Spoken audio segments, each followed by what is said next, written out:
la Cour européenne des droits de l'homme. Paul Reuter, qu'est-ce que c'est pendant la Seconde Guerre mondiale? À l'origine, c'est un instructeur de l'école des cadres d'Uriage, c'est-à-dire de l'élite de Vichy. Et il n'est pas simplement passé par Uriage, qui est l'école près de Grenoble, dans les Alpes, il y a une école au service de Vichy pour créer l'élite de demain, patriotique, etc., à la solde du maréchal Pétain. Et là où c'est intéressant, c'est quand vous relisez les écrits de Paul Reuter à l'époque où il était incontestablement vichiste, en 40-41. C'est incroyable. Qu'est-ce que disait Reuter?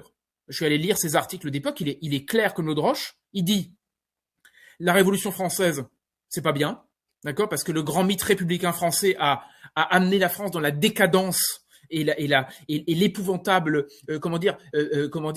creuset national que lui déteste. Donc en gros, c'est un contre-révolutionnaire, ni plus ni moins.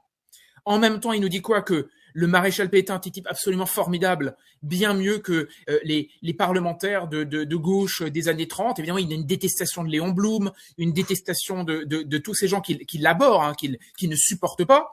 Évidemment, tous ces gens n'aiment pas beaucoup le général de Gaulle, hein. Même pour ceux qui vont rejoindre la résistance, de Gaulle, ça les gêne beaucoup, c'est pas du tout leur optique, hein. Et là où c'est passionnant, c'est qu'à un moment, Reuter décrit le tableau de l'homme politique de demain. Ça veut dire, si on s'en sort après la guerre, comment on fera de la politique? Et vous savez, le tableau de Reuter qu'il décrit, c'est le tableau de Jean Monnet et d'Emmanuel Macron.